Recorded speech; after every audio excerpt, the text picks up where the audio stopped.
자, 그러면 오늘 이 탈핵 살인방 마지막 그 주에 그동안 그 김해창 교수님 우리 탈핵 이 학계와 연구계에 많은 영향을 미치시고 또 글도 부지런히 쓰시고 또 일본 사정이 정통하신 김해창 교수님 모시고 일본 후쿠시마 원전의 교훈과 또 최근 일본의 동향에 대해서 말씀을 듣도록 하겠습니다. 뜨거운 박수 맞으십시오.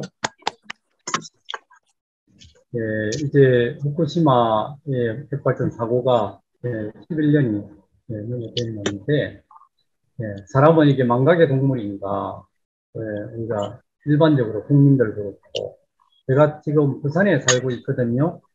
부산에는 고리 1호기 수명 배로하는 데에 굉장히 여야없이 그때는 했는데, 지금은 오히려 부산 시민들도 좀 뭐랄까요, 원전의 안전성이나 위험성에 대해서는 좀 많이 공감해지고 있는 그런 정치적인 성향하고도 좀 비슷한 게 있다고 생각합니다. 오늘 이 사진을 한번 보시면 제가 이게 지금 2011년 3월 11일에 제가 도쿄에 출장을 갔는데 그날이요. 나리타에 짐을 내놓고 바로 해서 도쿄에 세타가야구로 가는데 2시 46분에 후쿠시마 원전의 여진을 도쿄에서 느끼게 됐어요. 제가 여기 보면 아파트가 탑도 이렇게 떨어져 있잖아요. 그러고 나서 주로 이제 그쪽 학계나 시민단체 운동 그런 팀들하고 많이 교류를 하게 됐는데, 후쿠시마의 어떤 원전 사고 피해는 그 자체가 쓰나미하고 연결된, 지진과 쓰나미가 연결됐지만, 원전이 사고가 남으로 인해서 수습을 할 수 없는 국면이 되어버렸죠. 그리고 나서 저는 이제, 이원영 교수님과 함께,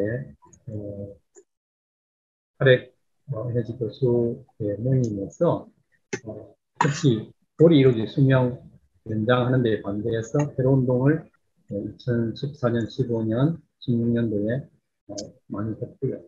자, 이제 그때 대선 후보들이 지금도 보면 사람들이 정치인들은 참 말을 잘 바꾸는데 여야 할 것 없이 전부 위험성을 그때 인정을 했어요. 2017년에. 그런데 이제 문재인 후보가 탈원전 정책이라고 이렇게 공약을 내놓고 노원전 수명 연장 금지, 월성 1호기 폐쇄, 원자력 안전위원회 독립성 권한을 강화, 이런 게 했는데 결국은 제대로 못했죠. 그 중에 가장 이제 제가 봤을 때 한번 되돌아보면 초기 때에 영구정지를 기점으로 대통령이 탈핵 에너지 전환 의지를 강력하게 천명을 하고 후속 조치를 해야 되는데 이걸 안 한 거죠. 실질적으로. 그냥 아주 느슨한 것을 했는데, 그리고 더 중요한 것이 원자력 안전위원회를 원자력 규제위원회로 바꾼다든가 하면서 개혁을 하고 또 그 자리에 원전 안전을 담보할 수 있는 그런 인사를 세워야 되는데 전부 보니까 원자력 공학을 한 사람들이 주로 가다 보니까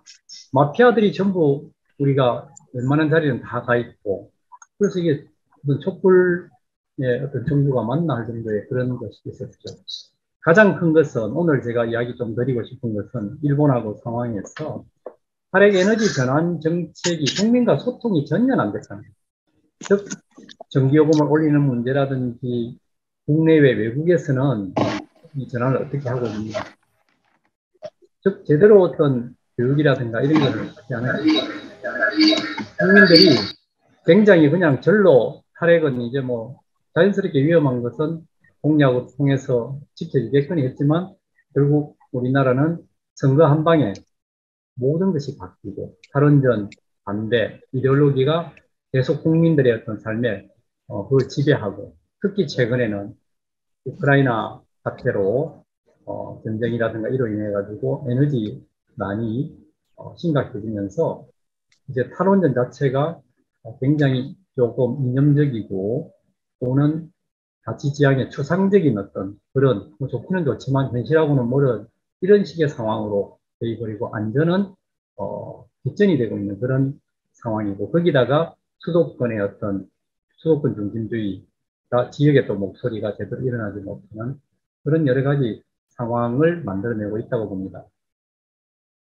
네, 후쿠시마에 대해서 가장 큰 것은 계속 이제 비용 자체가 늘어나고 있는 것이죠. 후쿠시마 발생했을 때 일본 산업성이 약 한 우리 돈으로 그냥 10대 1로 하면 한 5조 8천억 정도 든다고 했다가 3년 뒤에는 110조 원, 그리고는 200조 원 이렇게 하는데 실질적으로 일본 경제센터 같은 경우에는 이게 지금 현재는 보면 거의 600, 700 정도를 특히 오염수 문제라든가 이게 하고 있죠.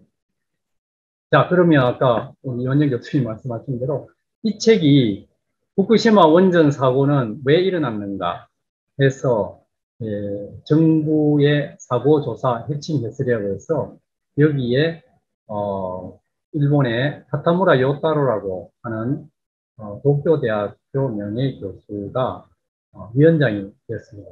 정부 사고 조사 위원장. 그렇게 한 내용에서 이 후쿠시마 사고에 대해서 한 4만 장, 4만 장에도 굉장히 엄청나게 많은 페이퍼를 냈는데 거기에 다 못 쓴 내용을 사고로부터 배우는 사고 대처 오늘의 이제 좋은 이야기를 드리기 때문에 이야기를 한 게 7가지가 있는데 그에 앞서서 아까 우리 교수님께서 이야기를 하셨어요. 그 사고조사위원회에서 나오는 내용이 이랬습니다. 사고 때 일본 정부와 지자체 대응의 문제가 뭐였느냐 하면 가능하지 않았던 원자력 재해대책 특별조치법에 기초한 긴급시 대응의 문제가 발생했다. 이것은 무슨 말이냐면 원자력 재해 특별조치법이 만들어져 있기는 있었는데 이것이 아주 작은 국지적인 사고에 대한 매뉴얼입니다. 그런데 이것이 예를 들어서 우리 같으면 전쟁으로 뭐 그냥 남북한에 이렇게 뭐 교전을 할 수도 있지만 아주 국제적 연평도 포격 정도 되는 걸 가지고 이 전부 이걸 커버하겠다 만들어진 법률이기 때문에 그 자체가 아주 복합적인 이런 원자력 재해의 대응이 제대로 안 됐다는 것이죠. 즉 이제 이 후쿠시마 원전이 사고가 나니까 원자력 재해 대책 특별조치법에서 생각한 긴급시의 대응 매뉴얼이 작동이 안 됐다. 이것이 후쿠시마 사고 이후에 일본에서 나온 매뉴얼대로 안 되는 사회가 됐다는 이야기죠. 일본은 아주 매뉴얼을 지키는데 그 매뉴얼이 아주 온전히 중대재해 레벨 7이라고 하는 것을 생각해 보지 않았다는 것이죠. 일본은. 왜냐하면 일본 기술로서 그런 일은 있을 수 없다고. 예.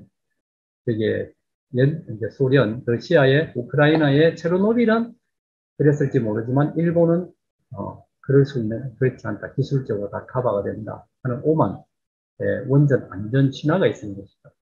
그다음 두 번째는 원전이 규제하는 관계 기관이 있었습니다. 우리나라도 있고 원자력 안전위원회가 일본에 있었죠. 그리고 원자력 안전보안원이라고 하는 데서 기술적으로 커버를 하는 데가 사령탑 역할을 해야 하는 것이 실질적으로 우리 같은 전쟁이 나면은 뭐 국통참모라든가 육해공군 참모총장이 모여서 뭐 대통령하고 상의를 해야 될 텐데 그 사람들이 정보 수집을 제대로 못하고 일상 큰 사고가 나니까 총리, 그다음 관계부처, 산업성 이런 데서 요구한 정보를 제때 제공도 못하고 판단할 수, 서포트가 안 되는 거죠, 평소에. 그래서 그런 원전 규제 관계 기관이 안전 위험성 사고가 났을 때 전 실태를 알리는 거라든가 어떤 결정을 하는 데 있어서 전체적인 연결이 안 됐다는 거죠. 그 다음 세 번째는 정보 제공이나 홍보에 이 중구난방의 문제점이 나옵니다. 즉, 우리로 같으면은 행안부 같은 데에서 또는 원자력 안전보안원 그리고 후쿠시마의 현지 대책본부 그럼 후쿠시마 현 도쿄전력 이 5개 팀들이 하던 것이 전부 따로따로이기 때문에 국민들이 보면 무엇을 신뢰해야 될지를 모르고 종합적인 홍보가 안 됐다는 거예요. 그리고 신속하게 정보가 정확한 정보들이 통합적으로 나오지 않았다는 게 보면 국민들이 굉장히 본선을 빚었고요. 그 다음에 이제 놀라운 것은 피난구역 안에 후타바라고 하는 지역이 후쿠시마 원전 사고가 난 핵심 지역이죠. 후타바전이라고 하는 데가 부산을 치면 도리가 됩니다. 영광이라든가 이런 지역인데 여기에 이제 그 중환자들이 입원해 가 있었는데 이 사람들을 피난을 시키는데 입원 환자에 대한 기본적인 파악도 안 되고 중환자에 대한 정보가 안 돼서 산소 호흡기 또는 이런 산소통을 두 개, 세 개 가져가야 되는데 한 개만 가지고 가다가 이 산소 부족으로 돌아가시는 분 있고 또 일본 경우에 군인 우리 같으면 세월호 때 해군과 배경이 제대로 연결이 안 됐듯이 자위대 군하고 기본 경찰하고 정보를 제대로 받지 못해가지고 병원장 자체도 나고되는 그런 일이 생겨서 그런 이동 과정에 피난 과정에 한 20명 정도가 실제 사망했고요. 그 다음에 이제 이 지자체하고 국가와의 어떤 역할의 문제에 대해서 이 요르제 같은 경우에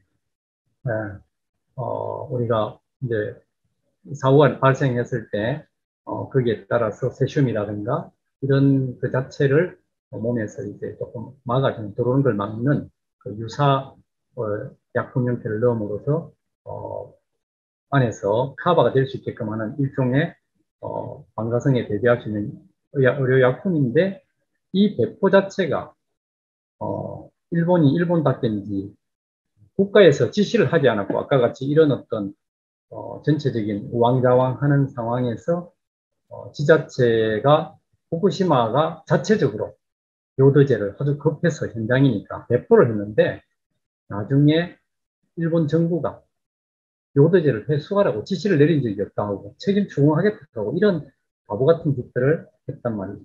그래서 이런 것들에 대한 종합적인 문제를 이제 지적을 일단 했죠. 그러니까 우리가 일본 후쿠시마가 원전 사고가 발생했을 때 일본은 이런 사고가 날 줄도 몰랐고 나서도 훈련을 해도 이런 아주 내셔널한 차원에서 하지 못했다 하는 이야기를 드릴 수가 있을 것 같고 그리고 나서 이제 이런 것은 아까 보고서에 있을 거고 이제 후쿠시마 원전 사고의 교훈이라고 사고로부터 배워야 하는데 지금 우리가 굉장히 배워야 하는 절실성이 있습니다. 이건 제가 예전에 칼럼도 쓰고 있습니다.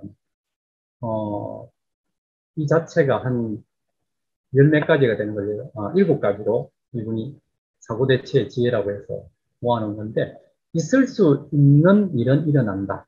있을 수 없는 일도 일어난다.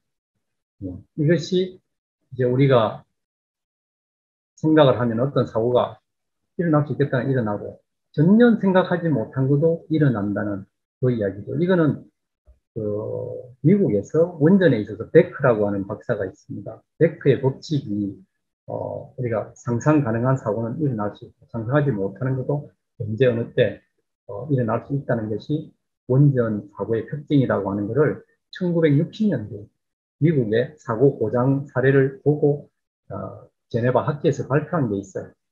그 다음에 이제 두 번째는 보고 싶지 않은 것은 보이지 않는다. 보고 싶어 하는 것이 보인다. 이게 지금 정부에 있는 지금 윤석열 정부에서 대통령이라는 사람이 하는 이야기죠. 원전 산업밖에 안 보이는 거죠. 그러니까 오로지 원전이 줄 이익만 생각하지 그것이 어떤 국민의 안전이라든가 사고가 났을 때 이 나라가 어떻게 될 것인가에 대한 생각은 별로 없고 심각해요. 그리고 보고 싶지 않은 거는 왜 맨날 하는 거지. 자기가 보고 싶은 것만 보는 거예요. 이것이 우리가 지금까지 우리 사회 문제에서 학교라든가 교도소, 군대, 벽이 쳐 있는 이런 곳에서는 어떤 문제가, 폭력적인 문제가 생기면 그걸 입을 닫고, 또는 좋게만 생각하는 그런 게 있죠. 그런 것이 후쿠시마 사고를 만들었고, 원전도 무조건 괜찮다. 좋은 면만 보아온 것이죠. 그 다음에 이제 모든 것은 변하기 때문에 변화에 유연하게 대응을 해야 되는데 여기서 일본이 가장 실수로 한 것은 어, 일본 전기 기술이 워낙 뛰어나기 때문에 이게 이제 사고 나기 한 6, 7년 전에 외부 전원이 우리가 단절된다. 블랙아웃이라는 상황을 일부러 배제했어요. 블랙아웃이라는 것은 일본에서는 일어날 수가 없다. 그렇게 이제 생각하고 하다 보니까 정말 쓰나미가 와서 블랙아웃이 될 거라고는 일본 생각을 못 했어요. 이런 것 그런데 그 전에 이것이 그냥 있은 것이 아니고 프랑스의 브라비에라고 하는 원전이 홍수로 인해 가지고 완전히 블랙아웃 되는 직전까지 갔거든요. 그런 것들이 전부 그 원전하는 쪽의 사람들은 정보가 다 왔는데도 일본은 바신을 한 거죠. 그러니까 앞에서 우리가 만약에 이제 세월호라는 것을 겪었다 이러면 연안의 해상 여객의 안전성에 대해서는 모든 걸 새롭게 만들어야 되는데 이런 것들이 그때 유연하게 대응을 하지 않았는. 그 다음에는 아까 가능한 모든 예산과 충분한 준비를 해야 되는데 뭐 이런 것이 마찬가지고 그 다음에 이제 5번이 굉장히 중요한 것이 있습니다. 형식을 만들어 놓은 것만으로는 기능하지 않는다. 틀은 만들어지지만 목적은 공유되지 않는다.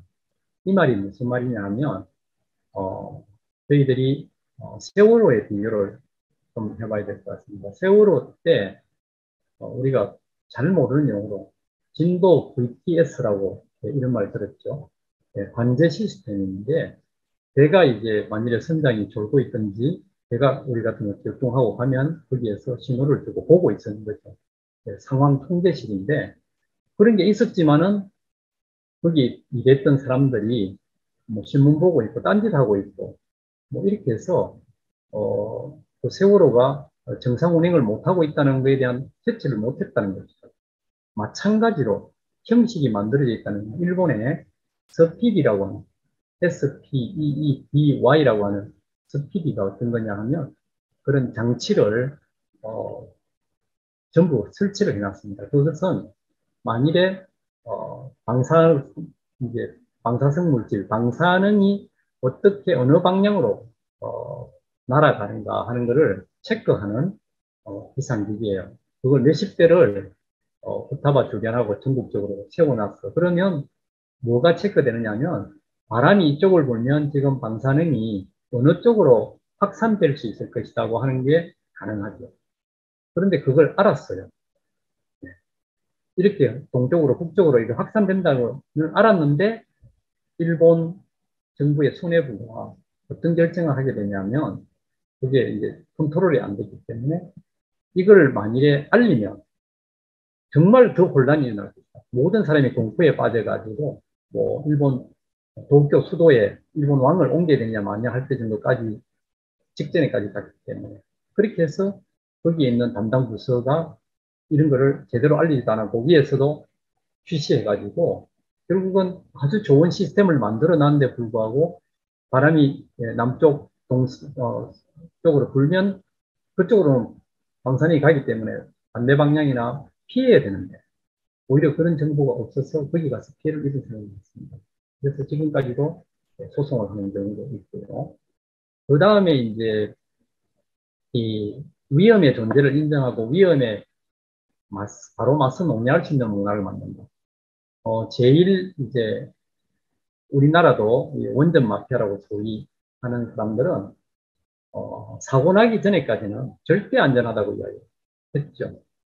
일본도 마찬가지고 체르노빌도 마찬가지고 우리나라도 지금 그렇게 우기고 있습니다. 죄송합니다. 잠깐 이게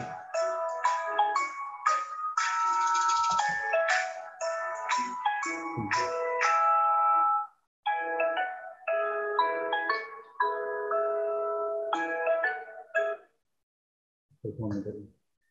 예. 그래서 이 위험의 존재에 대해서는 안에 내부 고발자라든가 이런 사람들의 존재를 받아들이지도 않았고 이야기도 하지 않고 그러다 보니까 일본에서는 사고 전에 은폐한 경우도 많았는데 그것이 사고 전에는 드러나지 않고 그 뒤에 두 번의 기술자가 원전 기술자가 양심 고백의 책을 내게 됩니다. 네, 원전이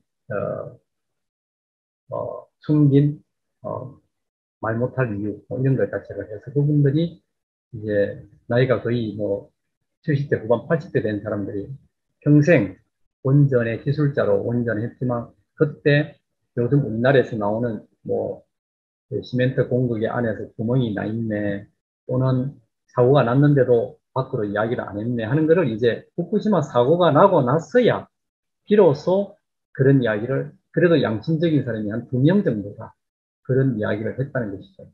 근데 우리나라는 그런 어떤 현직에 있는 사람들이 어떤 문제에 대해서는 전혀 하지 않고 또 이런 것이 설령 안에 있더라도 덮을 가능성이 있는 거죠. 그래서 저는 지금 윤석열 정부에서 가장 겁나는 것이 뭐냐면 원전 안전 문제인데 아까 같이 원전 산업만 눈에 보이고 안전이 눈에 잘 안 들어올 때 어떤 문제가 생길 수 있느냐면 거기에 종사하는 사람들의 마음가짐이 어떤 사고를 미연에 방지한다. 이거는 노력을 하겠습니다만 어떤 그런 사고가 난다든가 그런 조짐이 심각하게 보일 때는 그거를 위하고 이야기해서 조치할 수 있는 게 아니고 은폐, 자체적으로 은폐를 하든가 아니면 두 번째는 중간 단계에서 묵살을 하든가 그렇게 가능성이 많고 그 다음에 이것이 조금 더 안 좋은 것은 부정부패하고 굉장히 연결이 될 가능성이 소지가 있습니다. 안이해지기 때문에 모든 걸 하나로 보는 문제에서 문제점이 있다고 지적하면 그걸 고치려고 노력하는 것이 아니라 자기들의 어떤 트러스트의 상처를 내는 그런 것으로 반대로 보기 때문에 무시할 수 있는 그런 요인이 특히 많습니다. 그 다음에 이제 일곱째는 자신의 눈으로 보고 자신의 머리로 생각하고 판단해서 행동하는 것이 중요하다는 것을 인식하고 그러한 능력을 지닌 것이 중요하다. 이 이야기는 우리나라 사람 같으면 어떤 뭐 과제 건이라든가 모든 면에서 어린 아이들도 자기 판단이 굉장히 강해요. 그래서 어떻게 도망을 가든지 많이 할 건데 일본의 경우에 후쿠시마 옆에 있던 학교에서 산 위로 도망을 가야 되는데 아이들이 교장 선생님의 지시를 받는다고 운동장에 모여가 있다가 많은 학생들이 쓰나미에 희생된 그런 사례가 있죠. 우리도 세월호에서 아이들에게 가만히 앉아 있으라 질서를 지켜라 그래 구조가 될 것이다 얘기했지만은 실질적으로 그런 면에서 우리가 자신이 정말 이 상태가 얼마나 심각한가를 알아야 되는데 아이들이 그런 상황에서도 휴대폰 가지고 보고 있고 그런 상황이었다는 것이 우리가 평소에 안전교육이라든가 이런 문제에 대한 인식의 문제나 또한 판단 이런 거 하는 걸 어떻게 해야 될 것인가에 대해서 고민이 있습니다. 그래서 이런 내용이 그 이제 사고를 통해서 앞에서 이야기도 했지만 전체적으로 아주 큰 내용인데 이 안에는 여러 가지 사례들이 많이 들어있습니다. 혹시 관심 있으신 분은 원전 안전 심화의 문제라고 하는 것을 보시고 아니 제 이름을 써보시고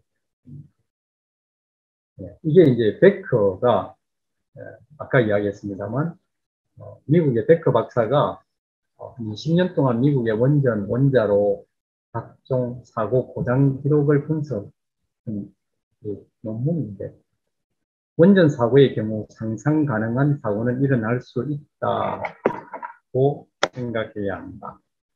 사고 시에는 안전장치가 작동하지 않을 수 있다.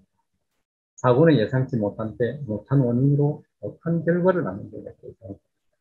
그런데 후쿠시마에서 사고가 났을 때 나기 전에는 일본의 원전을 추진하는 학자들이 우리 같으면 지금 방송에서 원자력을 아주 이야기 많이 하는 그런 교수라든가 원자 전문가가 그러한 사고가 일어날 리가 없다. 두 번째, 사고가 나면 안전장치가 반드시 작동하게 돼 있다. 안전장치가 작동하지 않을 리가 없다. 세 번째, 모든 걸 고려하고 있기 때문에 문제가 생기지 않는 이런 소리를 했습니다. 그래서 한편으로 우리가 원전은 사전에 우리가 하인리 법칙이라는 것도 있죠. 어떤 큰 사고가 나기 전에 그 전에 좀 중대한 게 한 29가지 정도의 경고성이 보이고 아주 미미한 게 한 300가지 정도 여러 가지 어떤 현상이나 조짐이 보인다는 거죠. 안전 사고에 있어서. 그런데 이런 거를 우리는 아까 같이 가장 큰 것이 보고 싶지 않은 거는 보고 싶지 않으니까. 또 친구하고도 마찬가지예요. 듣기 싫은 말은 듣기 싫으니까 됐다고 이야기가. 그런데 원전 사고의 원인은 어마어마하게 많은 것이죠. 아주 대형 사고로서, 중대 사고로서 노심이 녹아내리는 멜트다운, 수소 폭발, 냉각대 상실, 인위적인 실수, 대기 이상, 인재 사고, 갈 때까지 가보자고 하다가 그 전에 마쳐야 되는데, 그것이 불장난 하다가 불나는 경우에요. 정전사고나 냉각수 손상, 냉각 펌프 문제, 나트륨 사고, 많은 게 제어봉 출입구 문제는 제어봉을 이렇게 넣었다 뺐다 하는데 그게 틈이 있어요. 그때 이제 방사능 오염이라든가 이런 게 누출의 문제가. 제가 이제 제가 아주 많이 하는 것보다는 이제 그것이 교훈이라고 하면은 지금 일본의 지금이라고 하면 큰 개념만 조금 이해하고 일본이 그동안 후쿠시마 사고 전으로 어떻게 바뀌었는가에 대한 이야기를 좀 드리겠습니다. 주로 일본의 어떤 일본 전후 비교 논문이나 아니면은 주로 이제 그게 정리된 어떤 그런 아카이브 같은 데 보면 지금 2015년도에 후쿠시마 1, 2, 3, 4, 5에 있는 멜트다운 된 거는 전부 다 해결료가 녹았고 현재 지금 2020년에 귀환하기 곤란한 지역 다 풀었지만은 한 나고야시 정도 되는 그런 면적의 것이 제대로 안 돼 있다. 337km 하면은 감이 좀 잡기가 힘듭니다만 그러니까 부산이 한 500평방킬로 정도 되거든요. 그런 정도가 되고 그 다음에 이제 배로가 지금 작업은 되고 있지만 잘 돼도 2041년에서 2051년, 30년 정도는 더 걸릴 겁니다. 그러니까 20년부터 치면은 실질적으로 한 30년 이상은 아주 순조로울 때 이렇게 되는 거고요. 체르노빌이 실질적으로 원전의 요도라든가 이런 것이 방사성이 나간 게 체르노빌 원전의 한 6분의 1 정도에 해당한다고 도쿄 전력이 이야기를 했죠.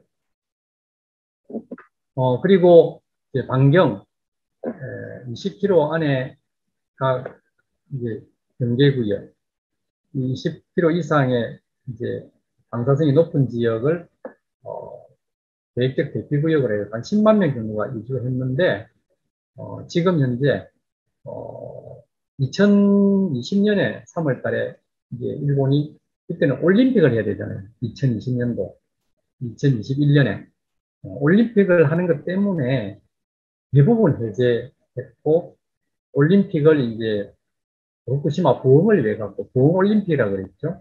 그렇게 하면서 아베가 아주 무리를 많이 했고 그래서 2020년도에 그 한 1년 전에 모두 해제를 해서 전부 집에 돌아가라고 했습니다만 그 이후에 전후로 약 한 2만 명, 지금 아주 낮게 잡으면 15,000명 정도는 지금도 고향을 못 가고 있습니다.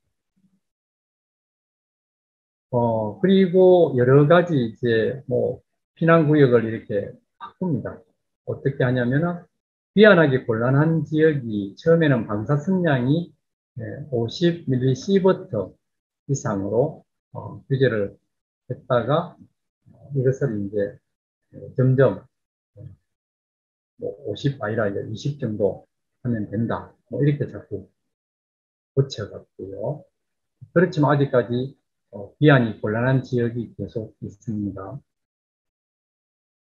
그 다음에 이제 주민들이 어떻게 반응하느냐 보면 일단 피난 지시 해제하고 1년 뒤엔 2016년에 9몇 프로 정도 10명 중에 1명 정도 올까 말까인데, 그러면 왜 현지에 안 돌아오냐? 이유는 원전 안전성에 불안하고 의료 환경에 불안하고 그런 것이 많았습니다. 네, 그 다음에 갑상선 검사 결과를 보면 이게 조사하는 거라든가 여기서 왔다 갔다 하고 있는데, 이 2017년에 18세 이하 거기 있는 지역의 현민, 주민을 대상으로 해보니까 185명이 갑상선암 의심이 됐고 그중 145명이 갑상선암으로 확정되었다. 그렇게 나오고요.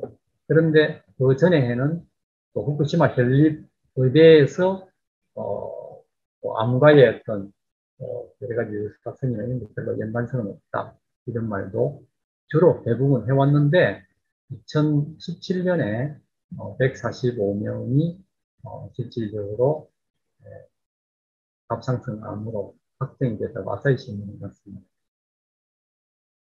그 다음에 이제 도쿄 전력은 얼마의 손해를 받는가?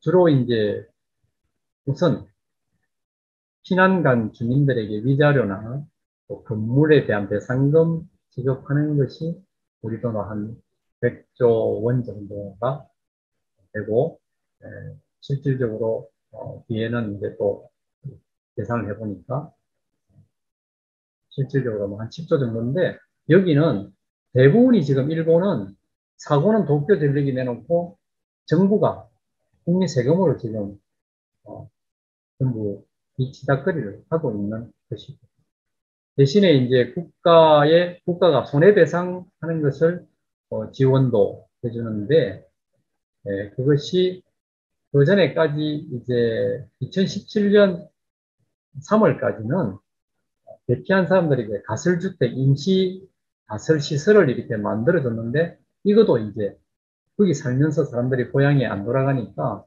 무상 제공을 2017년에 중단했고요.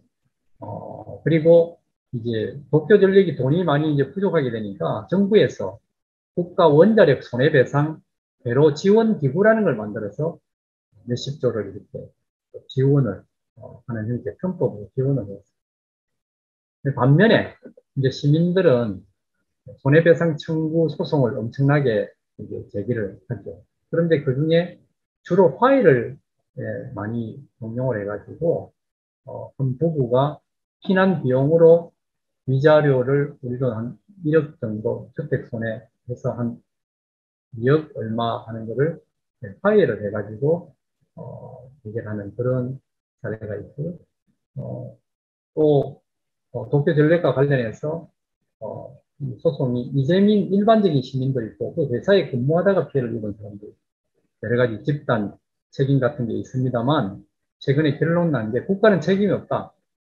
예, 이렇게 지금 나와 있습니다. 굉장히 일본다운 그런 것입니다. 그 다음에 이제 식품 규제는 이제 일본에서 볼 때 아직까지도 일본에서 후쿠시마라든가 여기에서 나오는 5개, 6개 도에서 나오는 식품을 수입 중단한 나라가 홍콩, 중국이죠. 대만, 마카오, 한국 정도입니다. 5개 지역에. 그리고 다른 나라들은 41개 나라가 이런 것을 다 풀었고, 다행히 우리나라가 일본이 해산물 수입 금지 조치를 해제하라고 WTO에 냈던 것이 한번 우리가 처음에는 1심에서는 졌는데 최종에서 우리가 이겼죠.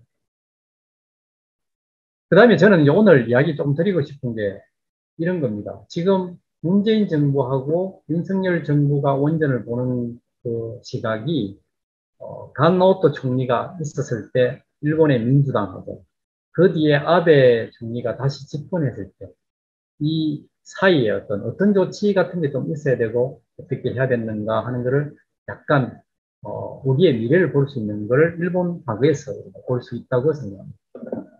간노토 총리는 이제 후쿠시마 사고가 나서 바로 행정 지도로 법규에 없습니다.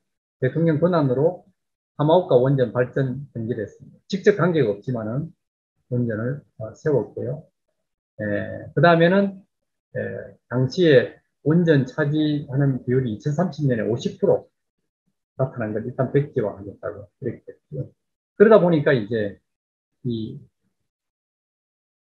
내각 불시민 결의안이 제공됩니다. 그것은 후쿠시마 원전 사고에 잘못 대응했다 이거죠. 그런데 개진할 때 조건으로 세운 게 있어요. 이런 걸 저는 생각해.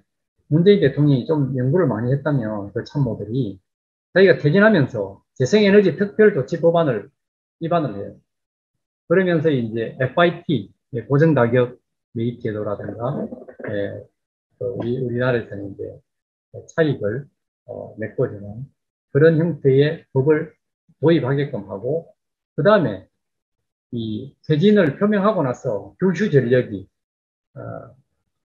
후쿠오카가 있는 그쪽에 규슈 전력이 덴카이 원전을 재가동하려고 하면 유럽 기준의 스트레스 테스트를 하라고 하는 것을 넣으면서 탈원전 에너지 전환에 굉장히 노력을 했죠.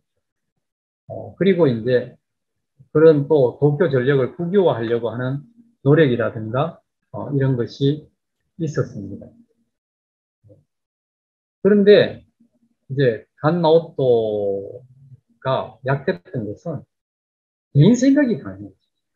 그러니까 국무회의 결정이라든가 이런 걸 안 하고 개인으로서만 생각을 해서 전체적으로 했고요. 그리고 이제 원자력 안전 보완원 자체를 배제하고 원자력 안전위원회를 미국의 NRC 같이 원자력 규제청으로 만드는 것을 결정을 하고 나가게 됩니다. 그래서 그 뒤에 이어진 게 이제 노다 내각이 생겼는데 이제 부임 내각으로 민주당이죠. 그런데 여기에서 이제 다시 원전 재가동을 인정하는 정도를 수상도 인정하게 되고요. 그러니까 이제 일본에서 대학생 중심으로 재가동 반대 시위가 굉장히 확산되고 있는데 이걸 이제 일본의 원자력 업계 사람들도 굉장히 조금 넣고 뜯긴 했어요. 그리고 국유화를 또 하려고도 약간 정권에서 잡으려 했는데 거기는 양날의 그게 있죠. 부담을 다 독박을 써야 되는 문제가 있는 반면에 어쨌든 원전에 대한 컨트롤을 해야 되겠다는 것을 갖고 있었죠. 그래서 그렇지만은 어쨌든 40년간 된 원전은 제한을 더 이상은 안 하겠다. 그리고 어쨌든 그 원자력 규제위원회를 안전 확인을 받겠다. 이렇게 실질적으로 신규 원전 증설을 하지 않는다 원칙에는 동의했는데 이 혁신적 에너지 환경 전략이 나중에 노다 이 내각이 뚜렷하지가 않는 거죠. 앞으로 관계 지자체나 국가, 국제사회와 책임 있는 논의를 통해서 유연성을 가지고 여러 가지 하겠다. 그리고 언제든지 나갈 수 있는, 도망갈 수 있는 길을 틀어놨다. 그런데 이제 2012년 2월에 총선에서 아베가 승리를 하면서 취임 일성이 우리나라 지금 윤석열 정부가 똑같습니다. 앞에 했던 그런 에너지 환경 전략 제로로 재검토하고 원전 의존도는 조금 줄이되 원전을 전체적으로 실질적으로 쓰고 기저 전력으로 하겠다. 이렇게 됐습니다. 그러나 이제 어쨌든 법으로 해놓은 것이 중요하기 때문에 원자력 안전위가 규제위원회로 가는데 저는 문재인 정부 때 정말 크게 못한 것이 원자력 안전위원회를 이 다수당이 되었을 때는 원자력 규제위원회로 가지고 제대로 해야 되는 거고 그 다음에 노후 원전이 수명 연한이 다 된 것은 40년 쓰고 나서는 더 이상 가동하지 않는다를 시행령에 법에다가 하나만 넣으면 되는 걸 안 했어요. 안 한 이유가 뭐냐? 일본과 마찬가지로 우리나라 민주당 안에 제가 딱 집어서는 이야기 못 하겠습니다만 일본의 노다 내각과 같은 그런 발상을 갖고 있는 국회의원 또는 당을 이끄는 지도자가 많았어요. 그러다 보니까 원전에 대해서 어떤 이해도가 약했거나 또는 원전이 주는 이익에 굉장히 자기 어떤 정치적인 것이 같이 가는 그런 의원들이 많았기 때문에 민주당이 탈원전 에너지 전환을 내세우는 대통령 공약이 있음에도 불구하고 당 차원에서나 서포트가 되지 못했죠. 그런데 일본에서는 원자력 규제위원회가 확실히 많이 바뀐 거죠. 안전위원회에 대해서. 옛날 안전위원회는 대충 묻어갖고 괜찮다고 넘어가다가 일본이 하원 상원이 있잖아요. 예, 그 밑에 이제 그 이 총리가 임명하는 위원장에 4명 위원을 이제 우리 같으면 환경부의 외청으로 원자력 규제위원회를 둔 거죠. 전에는 지금 우리나라 안전위원회는 원전을 개발하는 산업부 산하의 수준에 있는데 여기는 환경부로 옮겼단 말이에요. 그리고 사무국에 실질적으로 원자력 규제청을 만들어 가지고 제대로 할 수 있는데 지금은 원자력 안전위원회는 사무국장, 사무처장이 오히려 실질적으로 관료적인 면에서 모든 걸 컨트롤하고 있어요. 그런데 원자력과 관련해서 위원들은 상임위원도 아닌 거죠. 그런데 일본은 상임위원이다. 그렇지만 일본의 원자력 규제위원으로 위원장을 한 사람이 이 원자력 마피아에 가까운 사람인데 그래도 국민 눈치를 보고 재가동하는 이런 데에는 제동을 많이 들어줬다고 이야기합니다. 그 다음에 이제 중요한 게 그 원자력 규제위원회가 위원을 임명할 때 우리 검찰총장 이렇게 임명하듯이 국회 동의사항으로 만들어놨기 때문에 정치적으로 독립성이 상당 부분 확보가 되고 거기에 원자력 규제위원회는 기자클럽을 우리 같은 기자실을 안 두고 모든 언론에 개방하는 그런 걸 통해서 투명성을 굉장히 확보하고 심의 과정을 원칙적으로 공개하고 관련 자료도 적극 제공했습니다. 그런데 지금 우리나라는 한수원 자체가 이번에 보리 2호기의 수면 영향과 관련된 안전성이나 경제성 분석 보고서를 국회 산자부위원회 요청했는데도 안 내놓고 있고요. 원안이 자체도 거기에 대해서 별로 신경을 쓰고 있지 않다는 거죠. 네, 그리고 이제 제 이재민 대책은 앞서 이야기한 정도로 넘어가겠습니다. 네. 그리고 이제 여기 중요한 거 오늘 하나 제가 이야기 드리고 싶은 것은 백피트라고 하는 개념인데요. 우리가 지금 후쿠시마 원전 사고 나고 나서 우리나라가 지금 정말 배워야 될 것이 이것입니다.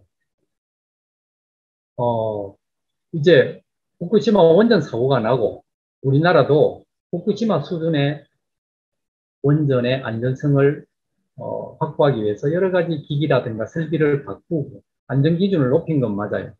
그런데 이것이 지금 새로 하는 시설이라든가 또는 기존 중에서 아주 간단한 것은 그렇게 하지만 좀 오래된 것이라든가 이런 원전에는 약간 예외 규정을 두면서 최신 거를 안 해요. 그런데 이제 일본에서 우리 같은 대법원 판결이 난 게 원전 소송에서 그 전에도 났어요. 1990년, 2000년대에 어떤 새롭게 안전성에 의문이 들고 하면은 새로운 기준을 다른 기준에도 적용을 해야 된다고 하는 이것을 우리가 백피트라는 거예요. 백피트. 소급 규제라고 합니다.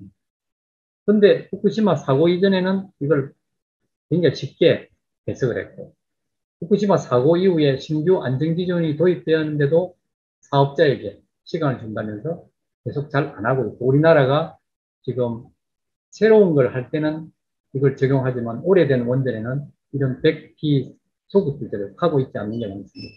그래서 이런 문제를 제대로 충분히 해야 된다. 그래서 우리가 필요한 것은 국회 사고조사위원회는 이런 백핏을 요구하는 판례, 기준을 가지고 충분하게 접근을 해야 되는 것입니다. 그래서 최근 여기에 대해서 저도 이런 데 대한 어떤 연구 필요성을 느껴서 지금 원자력 안전재단에서도 이런 문제를 필요성을 갖고 있어서 거기에 대해서 제가 교수님들하고 팀을 짜서 그 연구를 좀 해보려고 좀 하고 있습니다.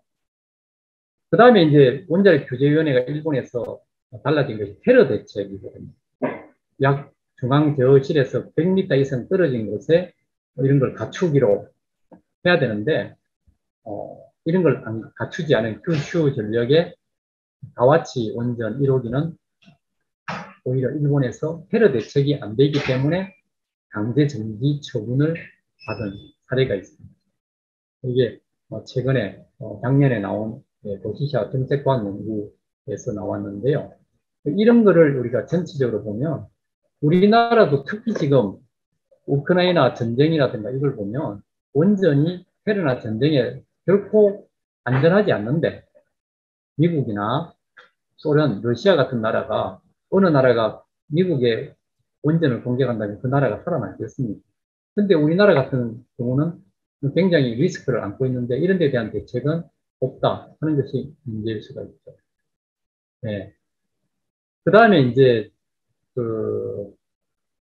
이제 끝으로 뭐 방사능 폐기물 처분 문제 이런 거는 근본적인 문제인데 지금 일본이 2020년이 되어가지고 한 2000 몇 년부터 후쿠시마 사고 나고 나서 2011년부터 10년 동안 우리나라도 고민하고 있는 사용 후 핵연료 연구 처분장을 구하려고 우리나라 방식을 도입해서 일본에 그걸 응모하는 지자체에게는 단계별로 돈을 많이 주는 걸로 했는데 이 앞에 호치현에서 한 처음에 응하겠다고 문헌조사는 아주 기초적인 거에서 그 지역에 지질이 내지 지진이 있었는지 없는지를 하는 아주 한 5단계 중에 1단계 거기에 하겠다고 한 시장이 떨어지고 반대파가 우리 같은 편에 속초라든가 이런 식으로 당선이 되어서 무산 가능성이 높아지자 최근에 다른 홋카이도 쪽에서 한번 해보겠다 하는 게 나오지만 어찌 될지는 아직까지 모른다. 이게 문제고요. 그리고 지금 후쿠시마 원전이 가동되고 있는 54기 중에서 대로가 10몇 기가 실제로 15기 정도가 대로 절차를 밟고 있고 가동되고 있는 거는 정확한 데이터가 조금 잘 안 나옵니다만 한 9기 정도 10기 미만으로 재가동이 되고 재가동을 할 때 일본은 그쪽에 광역지자체 단체장의 승인을 받아야 되기 때문에 우리나라하고는 다르지요. 네. 그리고 그 다음에 이제 끝으로 일본의 원전에 대해서 지금 여론이 어떻는가 하는 것이 지금 우리나라하고 일본은 좀 더 반대예요. 작년 2월에 니혼 게이자이 신문이 여론조사를 했는데 재가동 반대가 60%, 찬성이 26% 정도 나왔습니다. 이거는 2016년에 아사히 신문에 나온 것이 반대가 57이고 찬성이 29였는데 이것보다 한 5년 정도 더 뒤인데도 불구하고 오히려 재가동 반대가 더 높아졌고요. 2017년에 마이니치 신문은 더 보수적인 건데 거기에서는 반대가 55%, 찬성이 26% 정도가 됐다고 합니다. 그런데 이번에 놀랍게도 제가 부산 지역에 이와 유사한 글을 한번 해봤는데 찬반이 반반이에요. 전에는 한 70% 정도가 1호기, 올 1호기 있을 때는 그런 일이 있습니다. 그 다음에 일본에서 2019년에 우리나라 원자력 문화재단, 지금 원자력 에너지 정보재단에서 한 거 비슷한 데에서도 원자력 발전은 서서히 폐지해야 된다가 한 49%로 상당히 높게 나왔고요. 그리고 이유가 뭐냐? 이렇게 지진 그렇게 나왔고 그 전에 상황으로 가야 된 거는 11% 정도 나왔고 전체에서 하여튼 국민들이 60%가 일본이 원전 재가동에 반대하고 있다고 이야기합니다. 그리고 이제 원자력 재생에너지 정책의 핵심은 어쨌든 앞으로 2030년 이럴 때 일본이 저탄소 국산 에너지원으로 재생 가능 에너지를 보고 있다는 것이죠. 그래서 에너지 백서에 재생에너지 도입 가속 주력 원전화, 즉 2018년도에 제5차 에너지 기본계획 일본에서 재생에너지를 주전원으로 넣었다는 것이죠. 그래서 저는 이런 것에 대한 어떤 절차적인 것을 우리나라는 국회의원들도 그렇고 정부가 너무 좀 체계적으로 하지 못해서 우리가 대치기를 당했지 않았나 그래 생각합니다. 예, 우리가 원전은 여러 가지가 있습니다만 예, 이런 안전에 대한 것을 놓치면 리스크가 굉장히 높고 그 자체가 부정부패로 이어질 수 있는 소지가 굉장히 많다. 이렇게 생각합니다. 지금 여러분들이 서울에 계시고 또 대구에 계시고 부산에 제가 있습니다만 네, 원전이 있는 반경에 30km 안에 산다는 것 자체는 그 자체가 스트레스거든요. 근데 우리는 지금은 그냥 원전 산업 내지 경제라 하는 것만 눈에 들어오는 이런 문제를 앞으로 어떻게 해결해야 할 것인가 하는 생각이 듭니다. 시간이 좀 많이 갔기 때문에 일단 발표는 여기에서 이 정도로 일단 정리를 하고 나중에 질문이라든가 이런 걸 통해서 여러분들이 좋은 의견을 많이 주시면 좋겠습니다. 제가 오늘 좀 바쁘게 이야기하고 좀 정리를 깔끔하게 제가 좀 정리를 많이 못했습니다. 최근에.